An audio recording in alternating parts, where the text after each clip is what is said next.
Buenas noches, bienvenidos a una nueva edición de La Bitácora, un programa de tertulia de debate de Popular Televisión Galicia. Hoy es miércoles 28 de septiembre de 2011. Nos acompaña en la mesa de trabajo don Francisco Fernández Tarrío, es abogado y presidente del Centro de Estudios Poder Limitado. ¿Qué tal? Buenas noches. Hola. Y bienvenido. Bien hallado, gracias. En la esquina de la mesa, don Anxo Quintanilla, gerente del Consorcio Audiovisual de Galicia. ¿Qué tal, don Anxo? Buenas noches, bienvenido. Buenas noches, doña Málaga, muchas gracias. A mi izquierda, don Antonio Rodríguez Miranda, portavoz del Partido Popular en el Parlamento de Galicia. ¿Qué tal, don Antonio? Buenas noches, bienvenido. ¿Qué tal? Muy buenas noches. Y en la esquina de la mesa, don Fidel Fernández, empresario de medios de comunicación. ¿Qué tal, don Fidel? Buenas noches y bienvenido. Pois eu moi ben asado. Que ya estábamos echándolo de menos. Pois Hace muchos meses que no... Sabe que pode vostede contar comigo cando queira e eu poida este disponible. Acabamos de empezar, llevamos tan solo una semana. Bien, antes de entrar en materia con el primer tema de la noche, yo quería hacer de aquí una advertencia general. Seguro que todos están advertidos, pero están llegando una serie de virus, y no precisamente virus de la gripe, sino virus informáticos. Yo soy afectada, creí que esto eran leyendas urbanas casi, pero sí he sido afectada. Personas muy cercanas a mí han sido también afectadas, y sí me gustaría alertar un poquito sobre esto, sobre estos correos que llegan, que ponen como sujeto, como asunto, que ponen hey, impresionante, mira esto, chicas lindas, con un adjunto. Ahí el problema que tienes, antes se enviaban esos correos desde direcciones no conocidas. El problema es que esos virus ahora se reproducen dentro de las libretas de dirección de cada uno de las personas que los reciben. Entonces es probable que yo pueda recibir un correo de cualquiera de los que estamos en la mesa con un asunto extraño. Bueno, pues lo que tenemos que hacer es decirle a la gente, invitarla a la prudencia. Si no está segura de si ese correo, si les resulta extraño que alguien le mande un correo con un mensaje raro, con una foto adjunta que no espera, lo prudente es no abrirlo, incluso borrarlo, y llamar a la persona a ver si ese correo es así o no. No tengan miedo en borrarlo sin abrirlo, porque si es algo importante siempre se puede reenviar, y es mejor ser prudente y no abrirlo, porque nos podemos encontrar con que solo con abrirlo el virus me reenvía todos esos correos a través de la libreta de direcciones de cada uno de nosotros y se multiplica esto por Sí, así es lo que está haciendo alguno de los virus, porque cuando lo comenté, usted me decía que hace unos días, usted mismo, una amiga suya, que habían tenido también este problema. Sí, a los abogados nos pasa frecuentemente porque nos mandamos muchos correos y estamos un poquito más alerta en estas cosas, pero conviene recordarlo. Non deixa de ser un tributo que temos que pagar, unha peaxe, por a utilización das novas tecnoloxías. O que sí é importante, porque isto non deixa de ser anecdótico, sabemos todos os que utilizamos o correo electrónico que nos pode pasar estas cousas. O que sí é importante é recalcar unha vez máis, estando no medio de comunicación como este hai que facelo, de que ninguén facilite números de contas correntes nin nada persoal a terceiros, aínda que sexa solicitado por medio dun correo electrónico aparentemente válido, que pode ser dunha entidade bancaria suposta, pero que normalmente non o son. Por lo tanto, que a xente si teña recato en ese sentido e que non facilite números de contas correntes nin números que lle afecten a súa intimidade. Sí, el famoso phishing que... Claro, digamos que no nos olvidemos que si es una entidad bancaria la que quiere requerir los datos y usted no contesta, no se preocupe, que medios tiene para ponerse en contacto con usted alternativos. Entonces, ante la duda, mejor ser prudente. Y bien que te persiguen, por cierto. Non quería decirlo así, pero... Mesmo hai outro risco máis que eu deime conta hoxe, que non só chegan este tipo de cousas vía o correo electrónico, sino tamén a través do móvil. É dicir, existe a posibilidade de que te chegue un mensaxe que non conoces, que aparentemente non trae nada, e que no momento que o abres, eso que vai a originar é que desde a compañía que cho envía, a partir dese momento que estás activando e que periódicamente, é dicir, todos os días che mande 2 ou 3 correos e mensaxes, e por cada un deles, na conta ao final de mes, lle vai a vir un cargo, porque ademais son de tarificación especial e poden ser cargos importantes. E non recibes o mensaxe todos os días, pero, sin embargo, si cho envían, e só te das conta cando ao final do mes ves a conta que de repente aparece incrementada por un mensaxes que non conoces. É un tema tremendamente peligroso e parece que hai numerosas compañías que se dedican a eso, que dicen que están no borde da legalidade. Eu digo que están legales completamente. A mí eso parece un fraude en toda regla. É tremendamente peligroso tamén. Sí, y estos de las listas que persiguen, por ejemplo, listas de direcciones, porque esto no tiene mayor relevancia, mayores efectos secundarios, digamos, daños colaterales, que es el reenvío este, pero sí hay otro, el que te avisa que tienes un encargo que te llegó en correos, que por favor que lo vayas a recoger y que te pongas en contacto, que ese sí lo abres y te destroza completamente el disco duro, te borra toda la información, que eso ya es muchísimo más grave.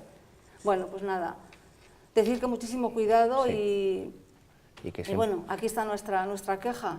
Que siempre hay alternativas, que no duden, si tienen alguna duda, pues que lo borren y se pongan en contacto con la persona que se lo envía físicamente, no tiene mayor problema. Bueno, pues vamos entonces con el primer tema de la noche. Vamos a hablar, como no, de política. Acabada la legislatura, a mí me llama la atención que muchos socialistas, los nacionalistas, por supuesto, y gran parte de los medios de comunicación hablan de lo malísima que fue, sobre todo la última legislatura de Zapatero. Y yo escucho con asombro estas opiniones y comentarios porque me pregunto dónde estaban entonces estos socialistas, estos nacionalistas, estos periodistas que no denunciaron esto en su día. Porque, curiosamente, estos medios que ahora se lamentan de lo mala que fue esta legislatura y a dónde nos condujo, curiosamente son los mismos que dieron por ganador a Pizarro en aquel famoso debate con Solbes, donde Solbes negó la crisis y gracias a ello se produjo una segunda victoria socialista. No sé si a ustedes les pasará lo mismo que me pasa a mí, pero desde luego yo estoy estupefacta con los comentarios que oigo en este sentido. Si me permitís, hay un ejemplo paradigmático del tema, ¿no? Tenemos un candidato a la presidencia del gobierno por el Partido Socialista que se escandaliza de sus propias decisiones, lo cual ya es una esquizofrenia política total. Hoy salió un titular en prensa que decía que debería impugnar sus propias decisiones, o debería hacer campaña contra todo lo que había hecho él antes. Bueno, llegado el periodo de elecciones, pues siempre pasan estas cosas. Esto ya rozamos el grado de esquizofrenia política con la candidatura del Partido Socialista, porque es una persona que además participó muy activamente en todas las decisiones.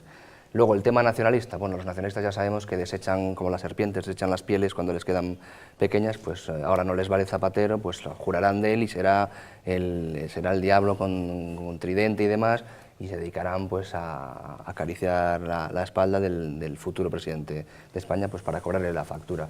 Y después hay una serie de medios de comunicación, sobre todo del lado de la izquierda, que están en una encrucijada difícil. No podemos olvidar, yo no soy el más indicado para hablar aquí en la mesa de medios de comunicación, pero sí que ha habido una especie de guerra fratricida entre los sectores de la izquierda pro Zapatero y los viejos sectores pro PSOE felipista, que también se están reubicando a la carrera. Entonces, vamos a ver situaciones muy divertidas, no es la palabra, ¿no? Pero por lo menos paradójicas. Curiosas.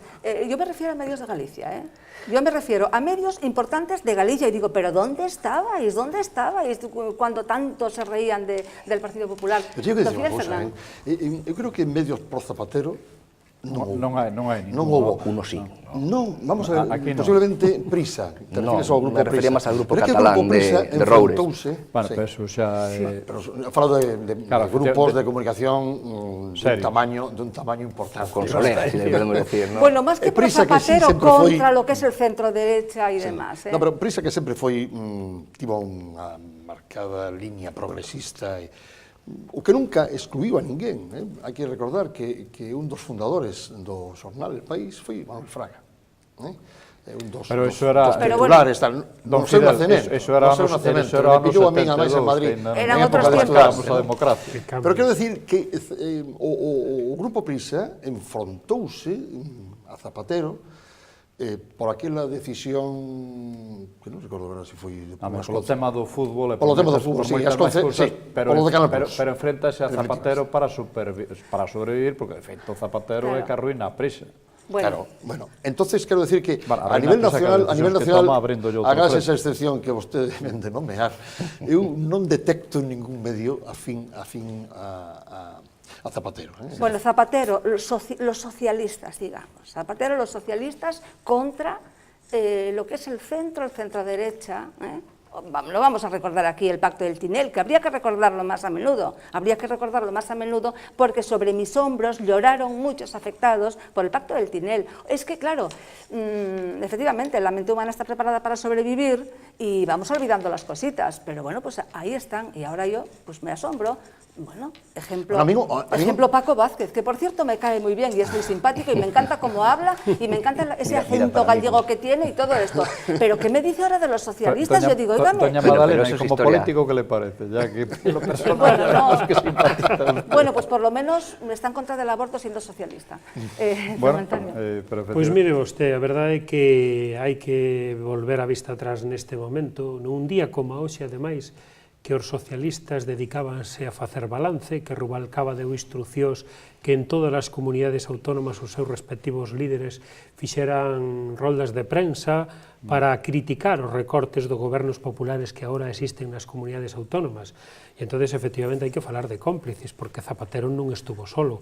Tuvo medios de comunicación que os amparou, que lle cacarearon as súas ocorrencias habituales, e tuvo un candidato que agora é candidato socialista e que foi cómplice, colaborador habitual precisamente das políticas de Zapatero, das que parece que agora se quere desprender como quen se sacude o polvo dun traxe e evidentemente non se vai a poder desprender deso. Pero hai outra cousa tamén importante aquí falando e centrándonos especificamente en Galicia, e é que temos un partido que presume de ser nacionalista aquí en Galicia, foi un cómplice necesario dos gobernos e das políticas de Zapatero durante 5 anos apoiándose os orzamentos do Estado e sigue sendo cómplice precisamente en unha gran cantidad de concellos de Galicia donde siguen sendo socios, aínda que lle parece que son uns socios incómodos e renegan deles. Eses tamén son os cómplices necesarios que os ciudadanos deben ter en conta cando chegue o momento electoral, porque todos teñen a súa responsabilidade deses 5 millóns de parados que temos neste país. Bueno, abondando no que di, son as paradoxas da política, que efectivamente é así.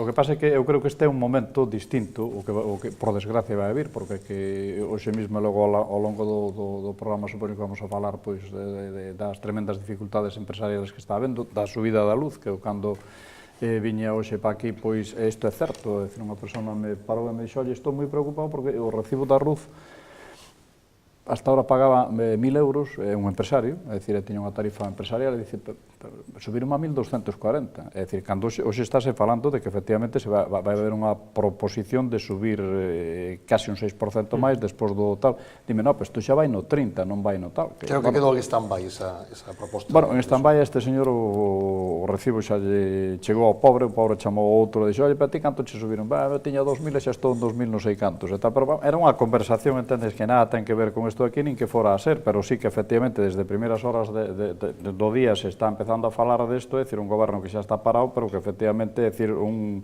grupo empresarial fuerte como é o tema da electricidade e todo isto, como efectivamente está indo. Pero volvendo ás paradoxas da política, eu creo que eso, agora, é dicir, no medio plazo o político acaba pagando os erros e acaba pagando esas incongruencias que efectivamente ten que facer.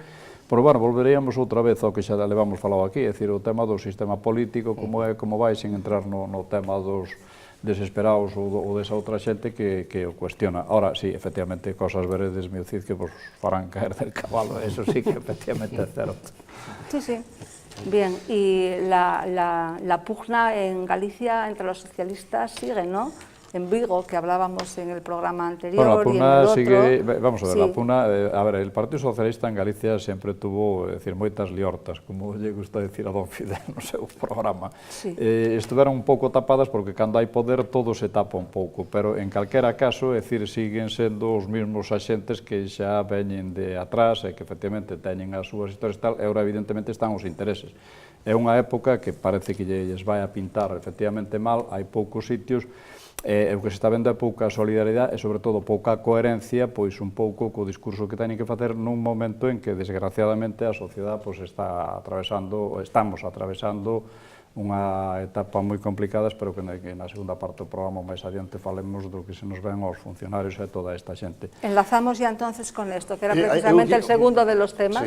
Sí. No, eu quería dicir simplemente que o que noto no Partido Socialista en Galicia é unha ausencia de liderazgo definido, e que se acaba de romper, xa ven de atrás, todas as familias. É dicir, un líder, é dicir, acordaste de Caballero... E de Paco Vázquez, cuidado, que antes falastes dele, que tamén estivo de secretario xeral. Xa desde o punto de vista da Xunta, porque este foi un alcalde, entonces, pero estuvo a época de Antolín antes, de Caballero, o propio Touriño chega accidentalmente, é dicir, non teñen efectivamente un líder. No, y fíjese que tampoco optan por la regeneración del partido. Yo vengo de la ciudad herculina, de La Coruña, conozco bien el tema de Paco Vázquez y conozco bien el tema del bipartito en La Coruña. Resulta que el resultado, o mejor dicho, el resultado de las urnas, las últimas municipales, fue un auténtico desastre para el Partido Socialista, y uno mira el orden de las listas al Congreso y al Senado y se da cuenta que están los mismos, que ni siquiera había habido grandes peleas por colocar al ministro de Justicia en Coruña como número 1 y al delegado de Gobierno como número 2 y al señor Losada como número 1 al Senado. Entonces, claro, el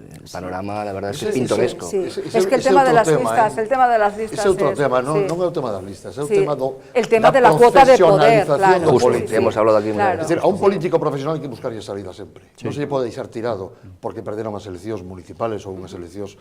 A ese político hai que buscarlle un colchón no que poida descansar. Os colchóns están no Senado e están no Fidel, curiosamente, o máis terrorífico é o propio partido que máis o castiga, porque a veces si é un político hábil, como temos moitos exemplos, e todos estamos pensando en eles, ten máis salidas, curiosamente, ca oposición que dentro da súa propia situación, non? É certo. A realidade é que esta situación a Galicia non a beneficia no seu conxunto, é dicir, a ausencia de un liderazgo claro, que tanto se dá no Partido Socialista como se dá tamén no Bloque Nacionalista Galego, pois provoca unha deriva de dous partidos que realmente non teñen un criterio claro de actuación e que o único que importa é a supervivencia interna.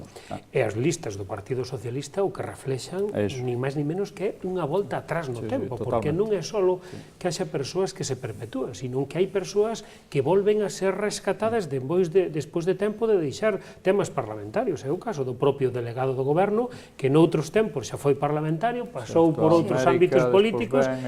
Exactamente, e agora, despois de moitos anos, ese partido é o que nos pretende vender un futuro despois da situación a que nos levou. Evidentemente, está claro que non. Pero por que ocorre eso? Porque o señor Pachi, desde logo, non é o líder de Galicia, é un líder que está aquí temporalmente e que desde Madrid manexa os fíos o señor Blanco. E non sei se tamén o señor Camaño está pelexando por ese liderazgo. Dixo no outro día. Efectivamente. Entonces, ao final, está claro que non hai un criterio, non hai unha línea de traballo, non hai uns principios. Esta mañá o presidente decíalle no Parlamento a Pachi Vázquez, eu creo que algo que é plenamente atinado, porque ele defende a premisa de un home un cargo. Habría que decir unha muller dous, non? Por o que lle está pasando. Pero decía o presidente, señor Vázquez, usted o que debería defender é un home, un criterio. Porque evidentemente ese é o que falta no Partido Socialista. Porque hoxe siguen unha línea e mañá siguen outra línea. É dicir, a nos por un lado critícanos os recortes que se están facendo cando o goberno Zapatero evidentemente está aplicando uns recortes pero tremendísimos. O caso de educación, que estes días temos unha gran conflitividade en Galicia. Cando en Galicia dá esa paradoxa de que o orzamento de educación incrementou o seu peso. Estamos no 25% do orzamento da Xunta de Galicia é solo para educación, cando na época do bipartito estaba en torno a un 15%. Pois ocorre que o señor ministro de Educación rebaixou os orzamentos para primaria e secundaria un 23%.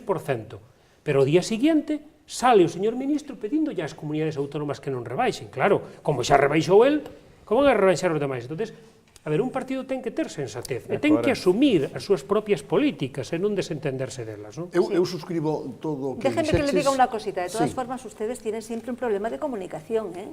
Porque efectivamente se incrementa, pero luego el pozo que queda en la ciudadanía es que baja. ¿Por qué? Pues porque los que gritan con los recortes, pues como que tienen más fuerza, o es que saben mejor aquello de una mentira repetida. ¿Para qué le voy a decir yo más? Bueno, y entonces claro que es el eterno problema de comunicación, que no es que no, pero parece que sí.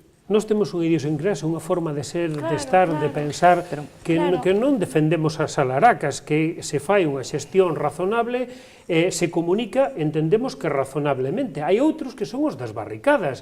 É dicir, eu entendo que hai certos partidos, creo que onde se sinten cómodos non é gobernando, porque ademais, cando gobernan, non resulta que non o fan ben, pero sí se sinten perfectamente cómodos na educación. E esta conflictividade sindical que se está originando, eu creo que simplemente é un quecemento que están facendo as organizacións sindicales para cando en Madrid goberne o Partido Popular, ni máis ni menos, porque son as mesmas organizacións sindicales que durante estes 7 anos estuveron ocultas. Onde estuveron ocultas?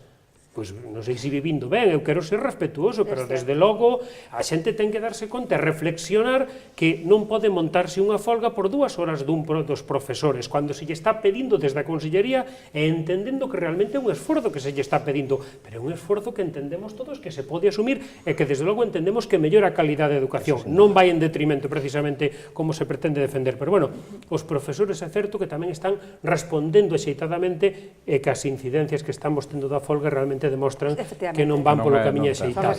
Bueno, esta non deixa de ser unha loita político-sindical que sucede, goberne quen goberne. Goberne quen goberne. Con algúns algo menos. No, eu creo que non. O que pasa é que cando un padece veo aumentado. Hai un cristal de aumento. No, don Fidel, estuvieron callados. Sí, eu quería retomar o principio do teu discurso cando se refería estrictamente ao tema do liderazgo no Partido Socialista, suscribo todo, pero cuidado, temos que ter presente unha cousa, xa que falamos de pasado, de presente, estamos incluso xugando co futuro, un futuro que se albisca, que vai ter color azul en forma de gaviota a nivel de todo o Estado, e eu pregúntome, que pasará en Galicia cando Mariano Rajoy leve a un dos seus millores valores, que é hoxe o presidente da Xunta de Galicia, Alberto Núñez Feijóo, como ministro ou vicepresidente. Bueno, pero a Alberto Núñez Feijóo gustalle moito a política nacional.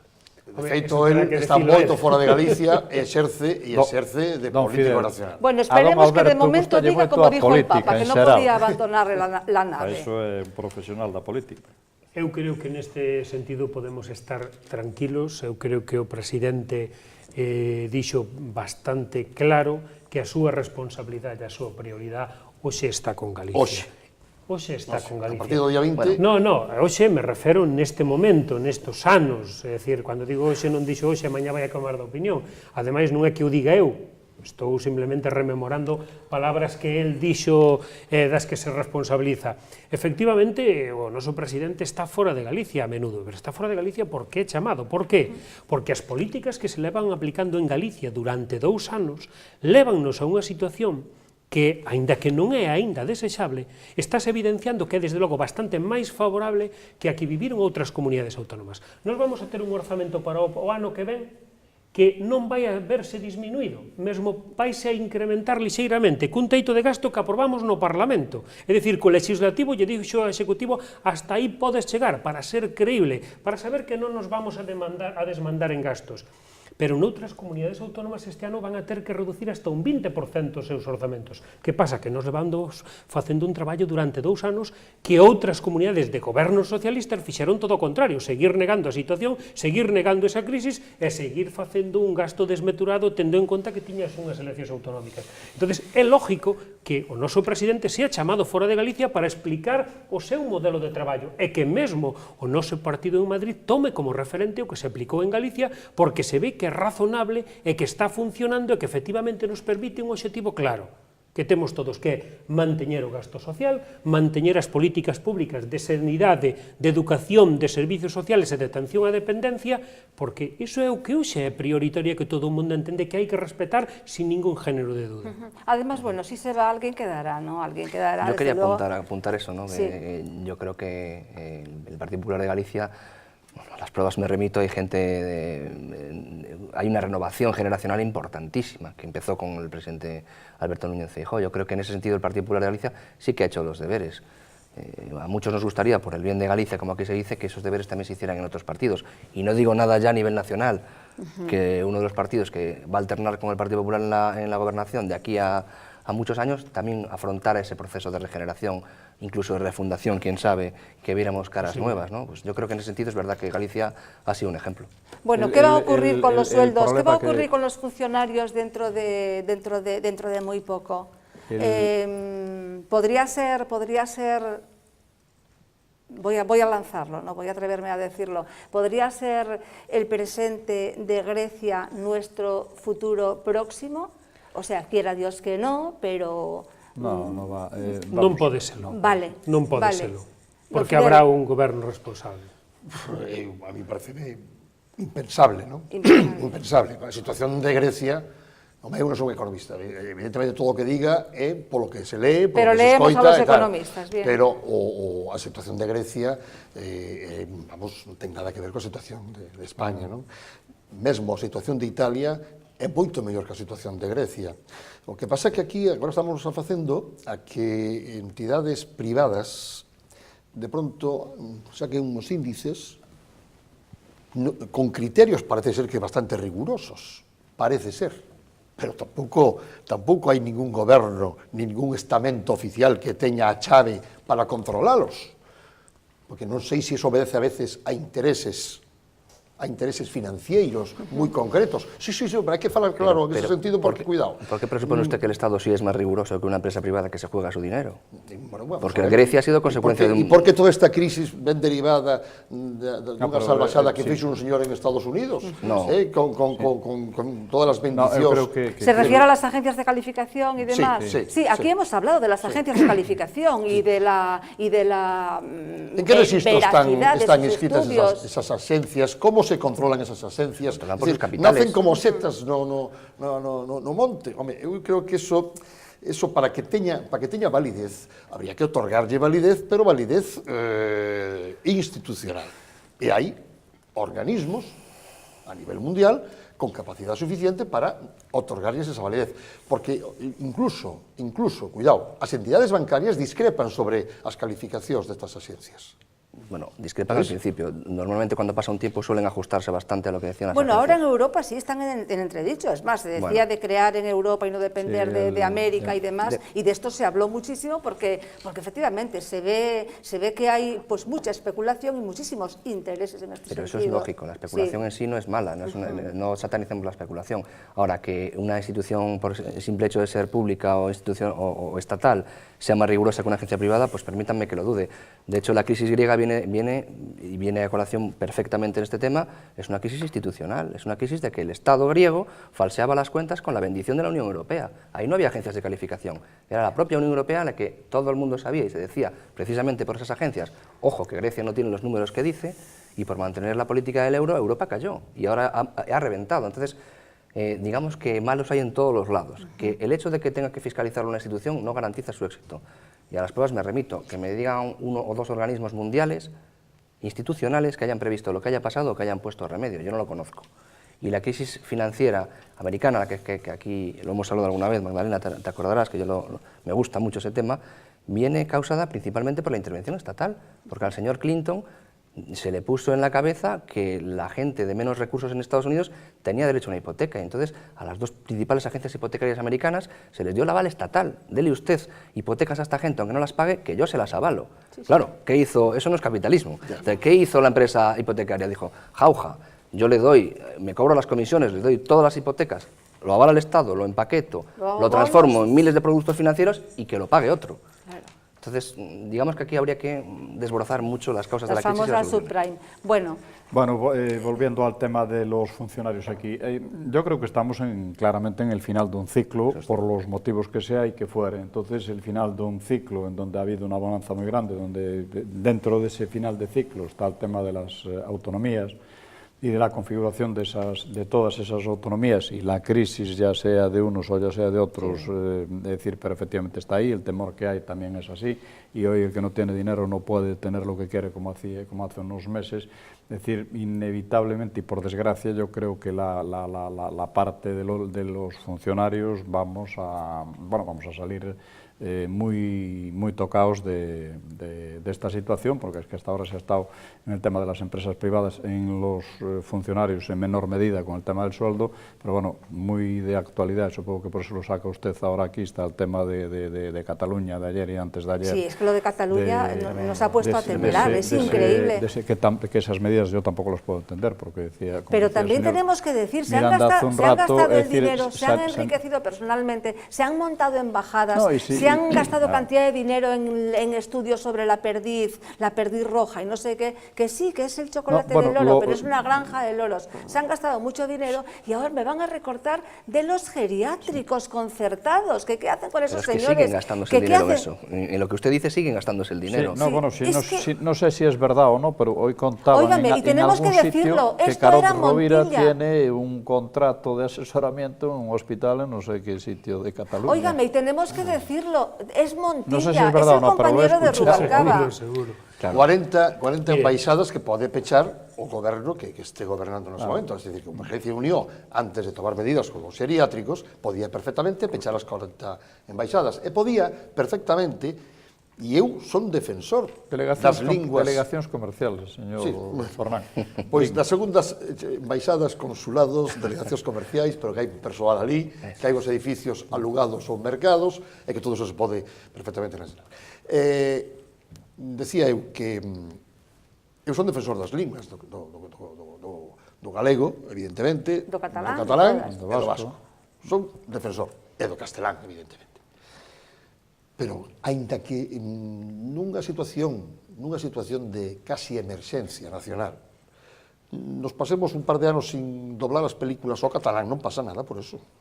Non pasa nada por eso.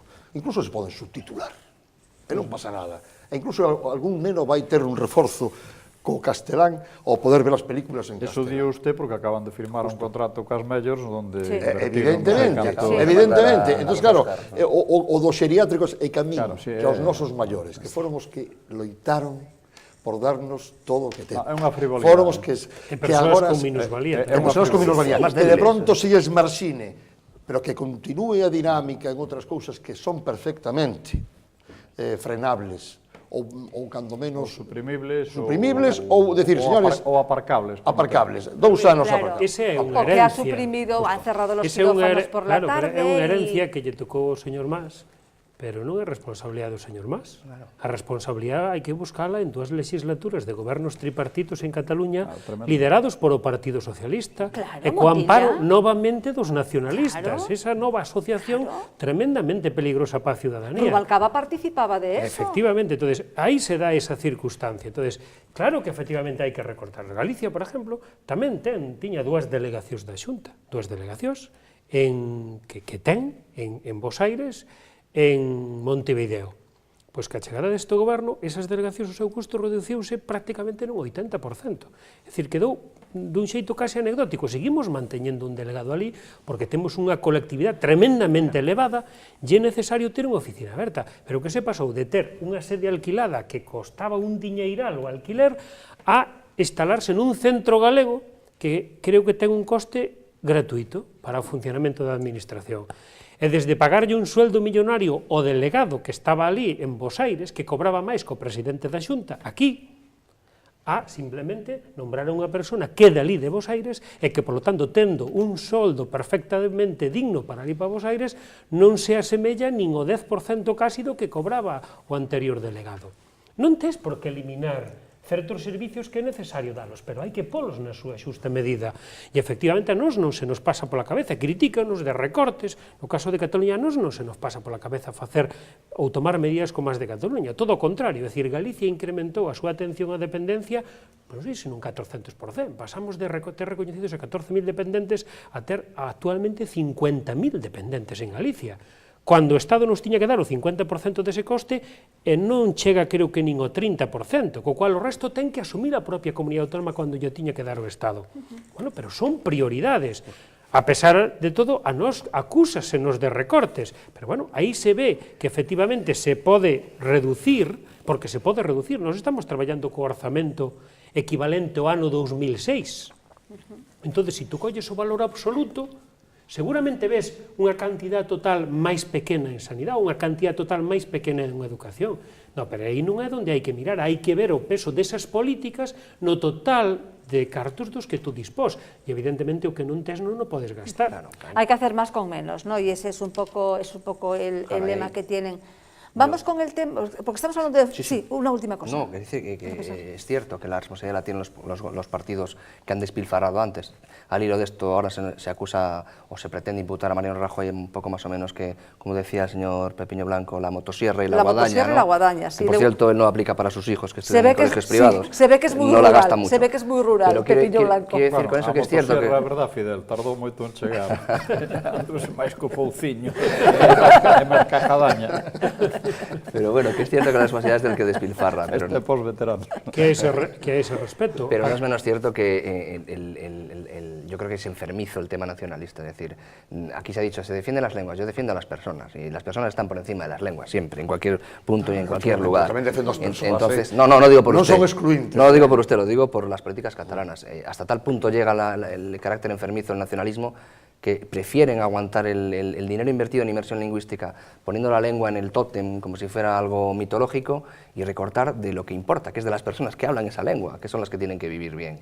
¿No? Eso es también otra de las características del nacionalismo. Bueno, hablamos de funcionarios... Si me permite, dos funcionarios, eu creo que acusábase o señor Rajoy de que iba a facer os recortes. Bueno, pois hoxe hai un pronunciamento claro do Partido Popular que se fixo a través do señor González Pons dicindo de xeito claro e tallante que o PP ten o compromiso de que non vai a facer a reducción dos sueldos dos funcionarios e a congelación das pensións. Así o dixo tallantemente. Claro, parece que o señor Zapatero non tiña maneira de non impedir eso e por eso non prorrogou os orzamentos do Estado, porque non coñecía outra maneira que volver a aplicar a mesma medida que se aplicou durante este ano. Pois xa temos aí un compromiso que se pedía. Claro. Sen embargo, eu non podo resistirme a facer unha crítica. É que un xornalista ten que decir, o señor González Pons, a credibilidade que ten últimamente está baixo mínimos, porque claro, isto aceptámoslo, perfecto. Temos que aceptar tamén os 3 millóns e medio de postos de traballo, que nin o propio Partido Popular, nin Mariano Rajoy, lle deu o parabén, non? Ele explicouse. Vamos, que era un desexo, unha soñación. Sí. Hombre, claro, 4 millóns tamén. O objetivo que se tiña que plantear o PP, que non podería pasar por menos, é conseguir recuperar a perda de postos de traballo que se provocaran nas legislaturas de Zapatero. Todos, en definitiva, estades en campaña electoral, ese vos nota. Porque todo o mundo ofrece, e pareceme moi ben, porque este é o xogo da democracia. E a democracia que celebra o seu grande día, o día da festa principal, o día das eleccións, ten antes os preparativos. Os preparativos son isto. E iso a sociedade ten que percibilo, e ten que valoralo, e ten que... O PP, cando fai este tipo de propostas ou se marca obxectivos, son os obxectivos que son acadables, non o do pleno empleo, que foi o gran eslogan de Zapatero nas eleccións nas que enganou claramente a todo o mundo, como ahora xa todos coñecemos. Tamén. É dicir, o PP ten un aval, e é o aval de que cando chegou no ano 96 había un índice de paro equivalente ao que temos hoxe, e conseguiu nos reducir prácticamente o 10-11%. Pois agora, despois destas dúas legislaturas de Zapatero, volvemos ás cifras de datos de paro do ano 96. Bueno, pois o PP terá que volver repetir esa fazaña que apliquei naquele momento. Eso sería a mellor noticia que non va a ser tan fácil como en el 96. Non vai ser fácil, pero un complicada. goberno que non se plantee eso, evidentemente, o goberno ten que ser ambicioso. Pero esto que repetimos constantemente de la confianza, esto yo creo que sí va a ser fundamental, ¿no? Y algún cambio va a haber, aunque desde luego no vamos a porque hai que ilusionar a xente, porque a xente está desilusionada. Os parados non teñen ningunha perspectiva de salir dese pozo mouro no que están aí. E ilusionar a xente me parece moi ben. A mí, o González Pons, por exemplo, eu digo un pouco entre comillas, non? En fin, ese comentario parecía como de cachondeo, pero ilusiona. Hai xente que escoita eso e colle forzas, e iso é tamén importante. Pero además el cree que o paro juvenil. Non yo reprocho totalmente. El tremendo dato de paro juvenil que tenemos en España, tamén hai que hablarle a ellos. Tremendo, sí. Bueno, pero han visto que ya consiguieron en televisión española que ya le calzaron la propaganda de Rubalcaba, ¿no? En el informativo 24 horas, ya aparece allí, porque siempre lo de lo subliminal, que a mí tanto me gusta, a mí también. Tanto me gusta, y siempre, sí, lo recordaban estos días los medios, aquel famoso gol de Butragueño, Bota Soe, que luego pidieron perdón y demás, cuando estaba en informativos este señor que tan amigo suyo, de pelito blanco, el señor Sopeña. Bueno, pues ya colaron este año, ahí Rubalcaba sí, en la parte de atrás de la locutora, mezclada con otras imágenes. ¿Ah, sí? Así, sí, así. Y ya, sí, pero ya lo denunció el Partido Popular y ya dijeron que eso formaba parte de otra cosa, lo que siempre, igual que insertar la imagen a lo mejor de Mariano Rajoy al lado de una cosa que ponga ETA o al lado de Franco y esas cosas, ¿no? No me diga que esto sucede agora que temos a un presentador de 24 horas que é galego, ademais. Y lo subliminal, pues, era una chica, es una de las chicas. Sí. Galego presentador. Sí, es una de las... Sí, es una chica. que estaba aquí no Centro Regional de Televisión Española. Sí, o de 24, sí. Bueno, pues Pero, hablamos efectivamente... Estrategia Rubalcaba, Total, claro, sí, sí. vai na súa liña de... Desde mi punto de vista equivocada, porque yo creo que ese mensaje ya está bastante Bueno, quemado. eu creo que desde... No, porque es subliminal, porque no, o sea, la mente no lo ve, Sí, no lo- simplemente lo tienes ahí. Déjeme darles un no lo ve, dato. pero lo Y nos apunta. vamos con la agricultura, que quiero salir de los funcionarios para ir a ver qué ocurre con la agricultura en Galicia. Leía este fin de semana, sábado, domingo, una entrevista muy interesante con el representante de Xoves Agricultores, y me gustó mucho, me pareció una persona que tiene mucha cabeza, que conoce lo que es el sector agroganadero, y bueno, pues proponía la agricultura ganadería una alternativa a la crisis, pero claro que había que cambiar muchas cosas, y denunciaba que aquí, que apenas hay pastos, que ha llovido poco y demás, se están importando de Castilla y de Estados Unidos forrajes para el ganado, cereales y piensos. Y claro, pues nos volvemos a quedar estupefactos con esto. Esto no puede ser, hay que cambiar las políticas, en definitiva. Bueno, la reforma agraria es un tema histórico La asignatura perfecto. tendente, ¿no? Sí, yo leí la entrevista esa y la verdad es que me gustó mucho, y todo lo que decía... ¿Puede haber esperanzas a partir del 2015 que lo de la cuota láctea ya...? que decae, que efectivamente entonces podremos recuperarnos, y ahí usted sabrá mucho más que nosotros de cómo va el tema. Pero sí, lo que decía es una cosa que me parece muy sensata, y es decir, lo de seguir rotulando nuevos terrenos y nuevas tierras que tenemos sin hacer nada para conseguir pues esos forrajes lo ponía como ejemplo, no decía que eso que efectivamente fuese lo último, y que el aspecto agrario que siempre hemos tenido y que ahora está un poco perdido, que podría ser una posibilidad de que efectivamente recuperemos puestos de trabajo y sea que Galicia ya es una potencia en todo eso, es decir, porque en el tema de la leche, las cuotas, pues hubo todo el conflicto que hubo en su momento por la cantidad que se nos asignó y por la cantidad que podíamos producir en un país que es el país español, que es deficitario en leche, que la tenemos que importar, y que nosotros, pues por aquellos acuerdos que hubo en ese momento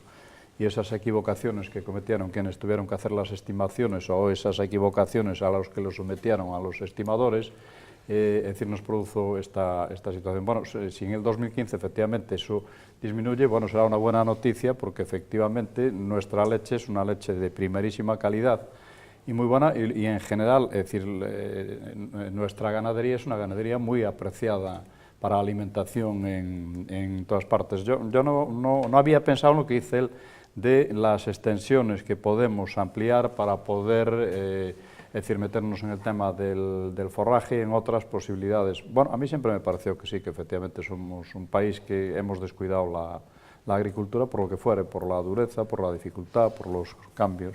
Sí, usted decía que tiene sus ventajas e inconvenientes. No, referíame ao tema da cota láctea, Sí. É claro e manifesto que Galicia en materia agrícola, e particularmente no que se refire ao sector lácteo, pois somos unha potencia. Estamos falando da produción, creo recordar, de sobre o 25% da produción nacional.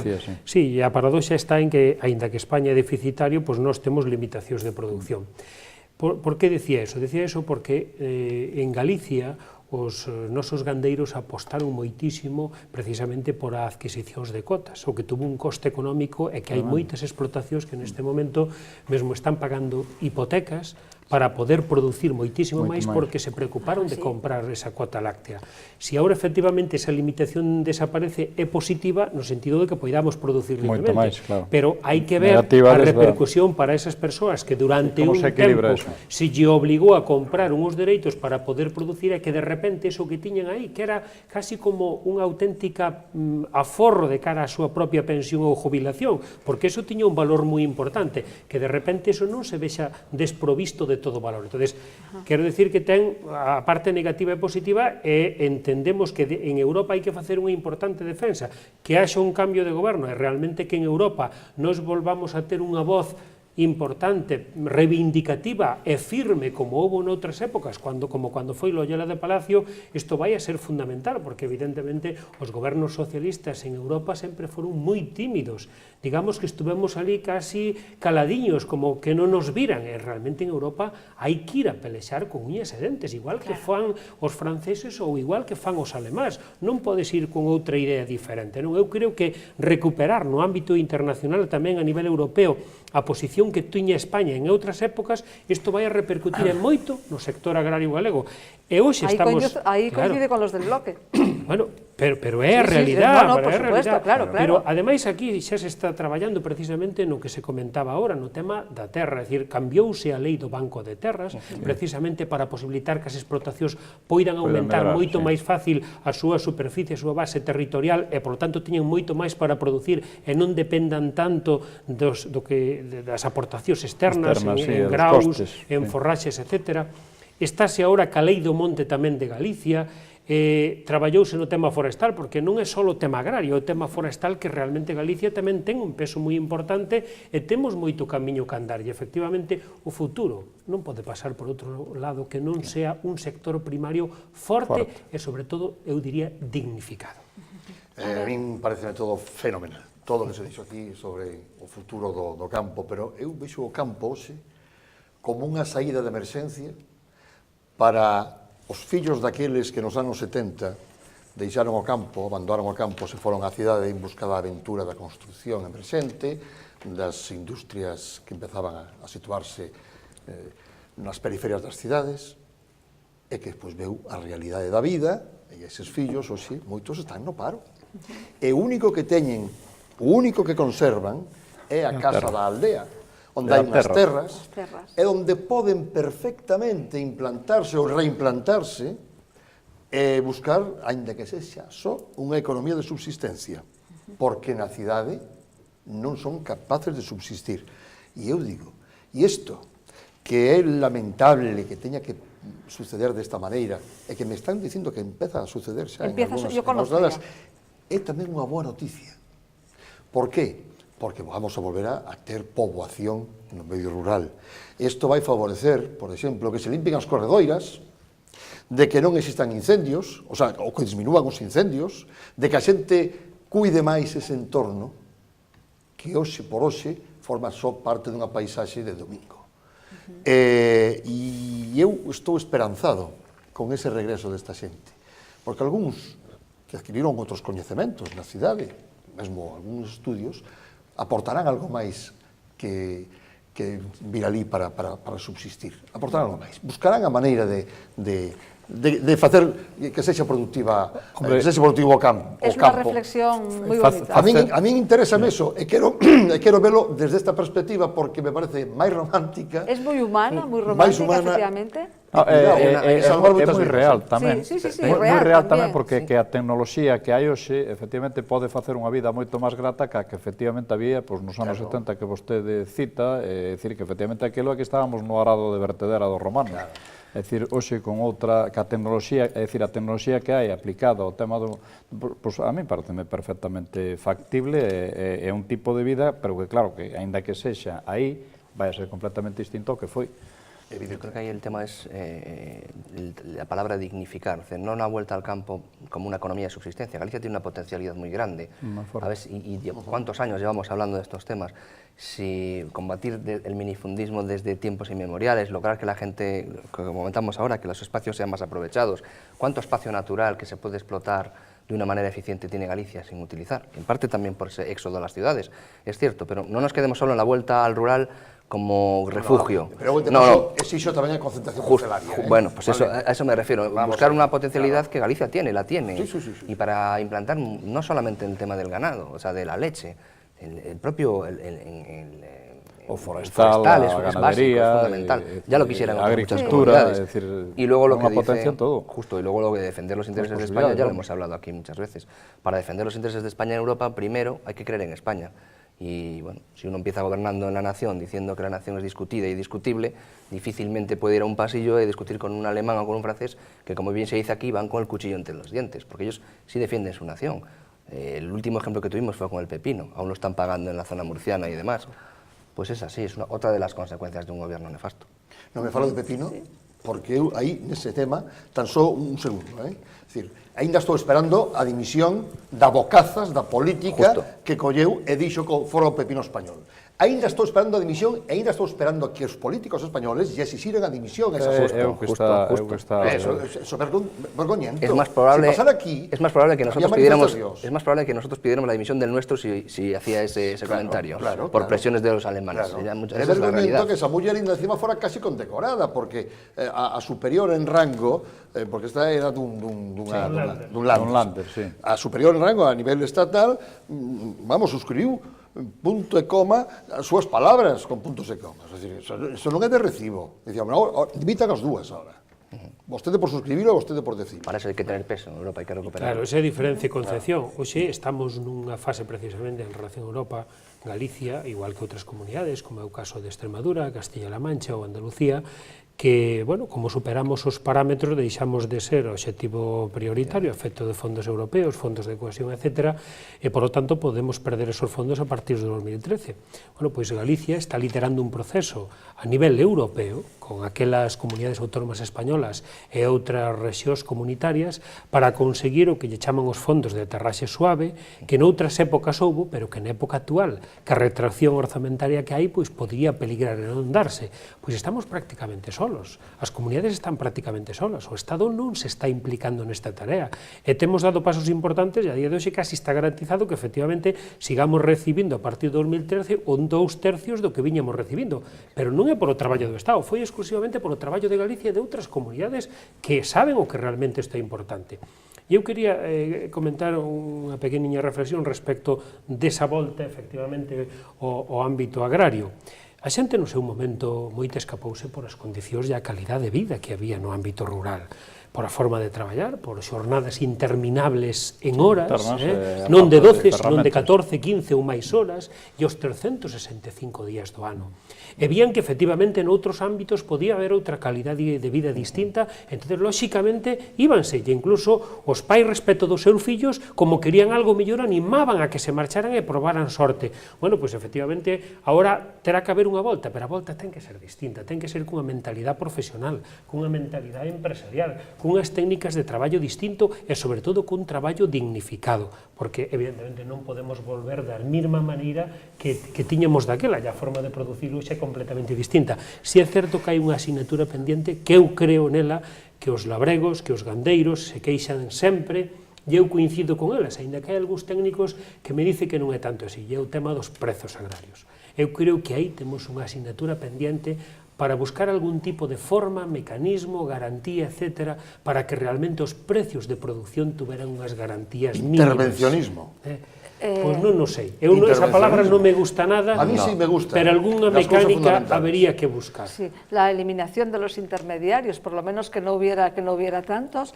César Lumbreras tiene una canción preciosa que pone en su programa agropopular de si ves a un tipo que es así de esta manera, es un intermediario que gana mucho dinero y tal.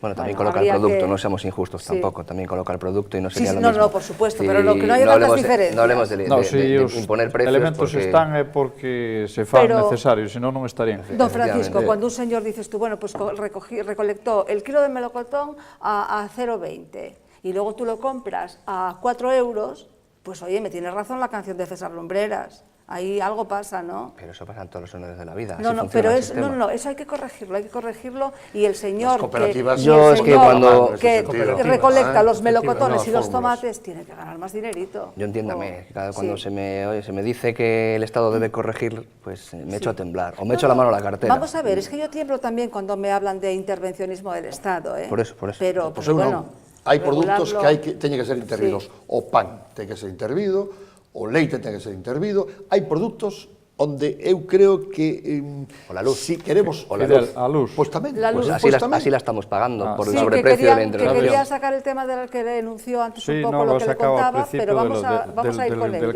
Pero, bueno, é dicir, está claro que el campo va a ser otro elemento importante en los próximos tiempos, y efectivamente yo también había dicho lo mismo, que con las tecnologías que hay hoy, las comunicaciones, es decir, antes ir de aquí a Touro eran 3 horas e media, fai 20 anos, efectivamente, ahora pues chegas en 20 minutos, non?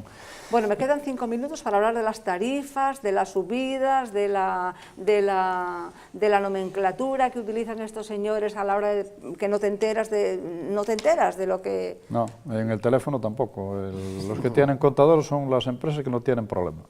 Es decir, van todas bien. Es decir, no falla ninguna, no se arruina ninguna, se abren efectivamente muchísimas más. Este personaje que estuvo tomando un café conmigo y que me comentaba su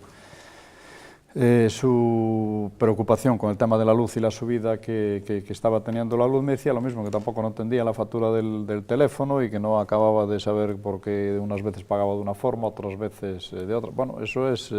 Porque os controladores fan unha estimación, non van nin a mirar o... Bueno, pero aí hai No, Fan unha estimación que pode ser por arriba ou por abaixo. Bueno, casi sempre é por arriba. El problema fundamental de O por lo menos che parece. de consumo de energía en España, pues hay dos problemas fundamentales. Uno, que somos deficitarios.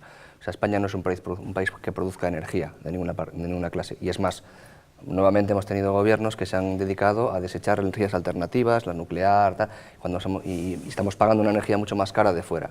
Y dos, me siento decirlo, pero es también fruto de un mercado intervenido. Pero como todos sabemos, el precio de las tarifas no es un precio libre, lo que le llaman el déficit tarifario. Hay un cambalache Estado, empresas eléctricas, que el ciudadano de a pie no entiende ni entenderá jamás. Es una cosa que no entenderá nunca. Lo único que entiende es que le sube la luz periódicamente. Pero ¿por qué no? Vamos a ver, pero ¿por qué no podemos entender la factura? Es como las sentencias judiciales. Bueno, la factura sí. Digo el por qué sube o no sube. Sí. Y, bueno, o qué es lo que le adeuda el Estado a las empresas La eléctricas. factura, este informante mío me dice que no la entendía. Sí, pues yo iba un poco más. Yo ya no estoy ahora con si ese es tema o no. Yo voy a que no entiendo la factura. Sí, es cierto, que soy, me considero analfabeta. Hay que hacer un cursillo para esto. Pero entende vostede un producto que non está incluído. Pero un día tenemos que hablar de esto, que precisamente ahora lo van a revisar para que un usuario normal pueda saber si ya está condenado o absuelto, ¿no? Sí, pero mire vostede, yo le puedo contar anécdotas muy graciosas. Hai un produto que foi legalizado, que son os combustibles, a gasolina, o gasóleo. Bueno. Antes había un precio, estaba intervido, había un precio. No está resulta que agora, cando sube uns céntimos o precio do barril, aos 10 minutos xa están subindo nas estacións de servicio, repercutindo esa subida. Resulta que baixa despois $10 e tardan en baixar os $10 pues un mes. Está vergonzoso. Pero eso no está liberalizado. ¿Cómo puede decir eso? No, señor. El mayor porcentaje del coste que usted paga en la gasolina son impuestos. ¿De qué estamos hablando? Pero no está liberalizado. ¿Cómo que no? En absoluto. Cada estación, cada marca, Repsol, Fina, cada un ten o seu precio. O que pasa é que se poñen de acordo, para poñer os precios similares, eso sí. El porcentaje de precio que paga por litro básicamente es impuestos. No, eso xo sei, pero ten que ver, por aí. O precio, pero os impostos van conforme o precio base. Bueno, que estamos se o precio base non o movemos... É un debate moi profundo. O tema da factura da luz, eu creo que podemos ter algo positivo en breve, porque hai varias comunidades autónomas que se están poñendo de acordo, entre elas Galicia, precisamente para ver cas eléctricas, non sei se vía regulación ou como, precisamente para cambiar esa factura da luz, para facela inteligible, para tratar de correxir esas facturacións por estimacións e logo consumos reales, que hai volta adiante, volta atrás, donde ao final estamos lle prestando diñeiro ás compañías, porque esa é a realidade, pagan pois cando queiran, e estáse precisamente traballando. Xa houve unha reunión esta semana pasada, onde estuvo o noso conselleiro de Industria, e eu espero que vaya por bo camiño, porque é algo que realmente sufrimos todos, non? E que Galicia, ademais, neste sentido ten que ejercer liderazgo, porque nós somos líderes de produción e enerxías alternativas, históricamente hidroeléctricas, fómolo no eólico durante moito tempo, hasta que outros viñeron a pararon todo eso, e parece que agora podemos empezar a ser referente mundial, non?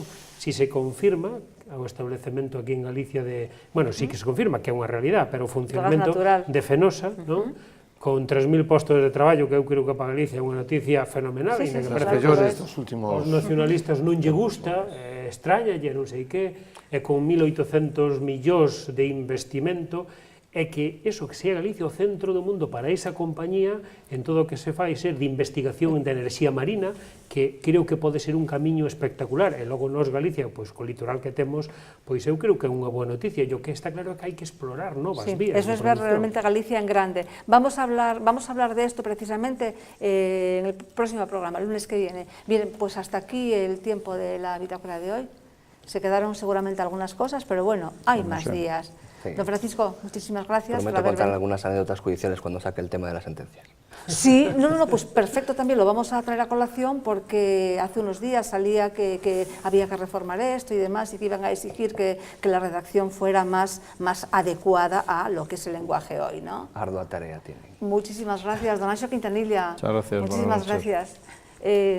Muchísimas gracias también por haber venido y, no sé, darnos un poco de esperanza, por lo menos esto que ha contado de las tarifas, fenomenal. Don Fidel, pues fue un gusto tenerle aquí. Para mí un placer compartir mesa con todos ustedes. Muchísimas gracias, esta es una oportunidad. Gracias a ustedes por acompañarnos y nos despedimos hasta el lunes. Que pasen un buen fin de semana.